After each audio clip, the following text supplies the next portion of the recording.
ऐसा लगता है विकी कौशल बॉलीवुड में आर्मी के यूनिफॉर्म में ही सबसे ज़्यादा जचते हैं। देखिए, सबसे पहले उनको जो है पहचान मिली द उड़ी अटैक से। उस फिल्म को बहुत पसंद किया गया, 250 करोड़ तक का उस फिल्म ने कारोबार किया था। उसके बाद राजी फिल्म में भी उन्होंने आर्मी ऑफिसर की वर्दी पहनी। ये बात अलग है कि वो वर्दी जो है पाकिस्तानी आर्मी ऑफिसर की थी। और अब सैम बहादुर फिल्म में वो देश के पहले फील्ड मास्टर सैम मानेकशॉ की बायोपिक कर रहे हैं और बहुत ही शानदार तरीके से उन्होंने इस किरदार को निभाया है। इस फिल्म के ट्रेलर को देखकर ही लोग समझ गए थे कि ये फिल्म जो है बहुत शानदार होने वाली है। और ये ऐसा है भी कि इस फिल्म में विकी का काम जो है कमाल का है, चाहे उनकी बॉडी लैंग्वेज हो, उनके चेहरे का एक्सप्रेशन हो, आंखों की लैंग्वेज हो, या फिर उनकी चाल ढाल, हर चीज़ में वो कमाल करते हुए नज़र आए हैं। और सैम मानेकशॉ के किरदार में उन्होंने बिल्कुल जान भर दी है। उनकी मेहनत जो है वो फिल्मी पर्दे पर साफ नज़र आती है। मेघना गुलजार ने ये फिल्म बनाई है और फिल्म का जो फर्स्ट हाफ है वो पूरी तरह से सैम मानेकशॉ की कहानी को दिखाता है। कैसे वो आर्मी में आए, किस तरह जो है जब देश का बंटवारा हुआ और उस समय भारत एक कहीं ना कहीं कमज़ोर देश था, मुश्किल भरे हालात थे, और उस समय उन्होंने किस तरह से देश के ऊपर युद्ध की कई सारी विभीषिकाएँ आई और उस दौरान उन्होंने किस तरह से देश का साथ दिया। बर्मा युद्ध में कैसे उन्होंने जापानियों को खदेड़ा, ये दिखाया गया फिल्म में। इसके अलावा 1962 का वॉर दिखाया गया, 1971 वॉर जब पाकिस्तान और बांग्लादेश का विभाजन हुआ, वो पूरा युद्ध जो है वो इस फिल्म में सबसे ज़्यादा दिखाया गया, क्योंकि कहीं ना कहीं उस युद्ध में सैम मानेकशॉ की भूमिका बहुत ज़बरदस्त थी।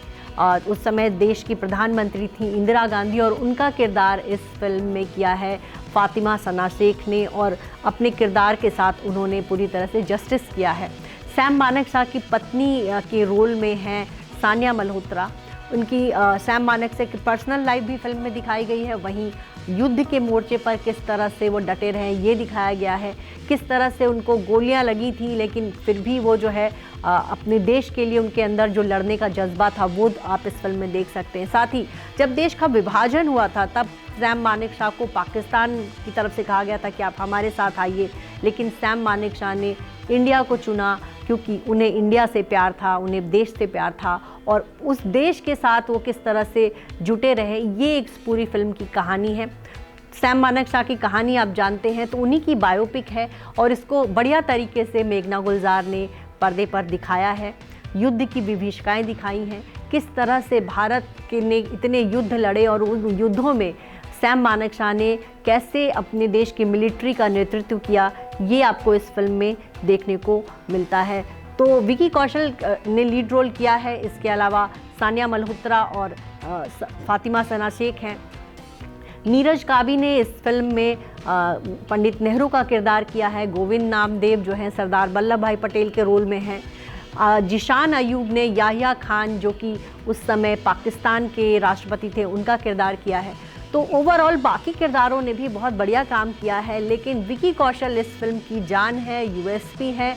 और जो फिल्म का फर्स्ट पार्ट है वो दिलचस्प है, लेकिन सेकंड पार्ट में जहाँ थोड़ी बहुत फिल्म बोझिल होती है वहाँ विकी कौशल अपनी एक्टिंग से फिल्म को संभाल लेते हैं और उन्होंने वाकई कमाल का काम किया है। विकी कौशल एक बढ़िया एक्टर है और उनको इस तरह की ही फिल्में उन पर जचती हैं और उन्होंने सही एक फिल्म चुनी अपने लिए।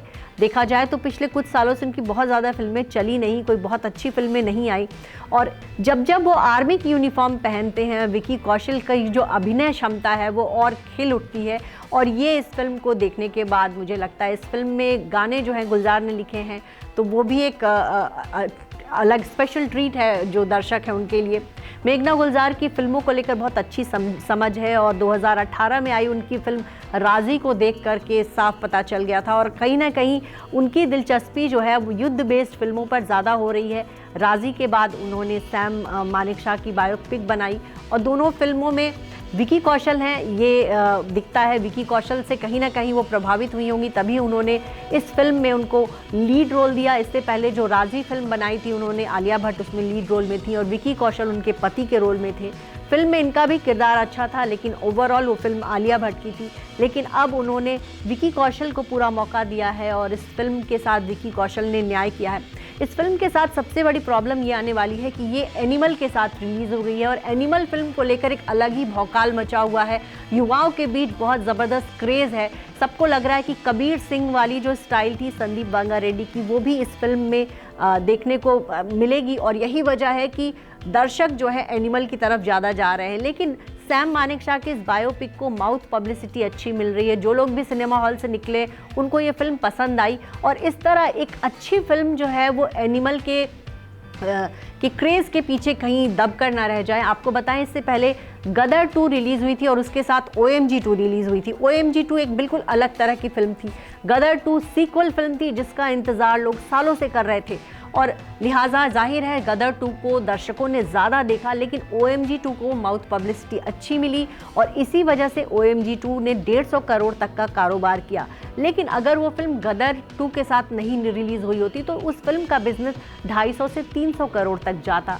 तो यहाँ भी ये गलती हो गई। पता नहीं फिल्म के मेकर्स ने ऐसा क्यों किया कि उन्होंने इतनी अच्छी फिल्म को एनिमल के साथ रिलीज़ कर दिया। और ये दोनों ही अलग तरह की फिल्में हैं और आमतौर पर एक हफ्ते में ज़्यादातर दर्शक एक ही फिल्म देखना पसंद करते हैं और दो फिल्मों देखने का अगर उनको वो मिल जाए तो कहीं ना कहीं ज़्यादातर लोग जो है युवा तो कम से कम एनिमल फिल्म को देखने जाएंगे। ये बात अलग है कि सैम बहादुर भी एक बढ़िया फिल्म है, मेघना गुलजार ने अच्छी फिल्म बनाई है, विकी कौशल ने इस फिल्म के लिए बहुत मेहनत की है, लेकिन डर है कि कहीं ऐसा ना हो कि यह मेहनत बेकार चली जाए, क्योंकि एक तरफ सिनेमा घरों में इतनी बड़ी फिल्म आई है और दूसरी तरफ ये फिल्म जो है इसका बजट भी कम है, इस फिल्म की उतनी पब्लिसिटी भी नहीं है, लेकिन एक बढ़िया फिल्म है और बताया जा रहा है कि इस फिल्म की ओपनिंग 5 करोड़ तक हो सकती है। वैसे ये एक अच्छी फिल्म है, हो सकता है कि माउथ पब्लिसिटी या फिर रिव्यूज़ के बाद जो है दर्शक इस फिल्म को भी देखने जुटे। मेरी तरफ से विकी कौशल की इस फिल्म को 4 स्टार।